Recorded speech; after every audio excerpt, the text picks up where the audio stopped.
yaşayırıq, süni intellekt vasitəsilə təhlillər aparmaq olur. Məhz bu təhlillərdən biri, misal üçün, texniki analizdir.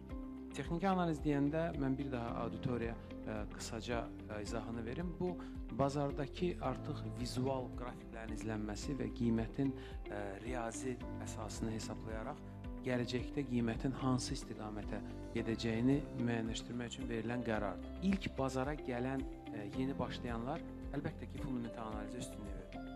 Bu qaçılmazdır.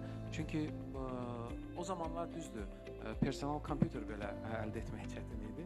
Nəinki mobil telefonlar vasitəsilə ticarət etmək və yaxud xəbərləri izləmək.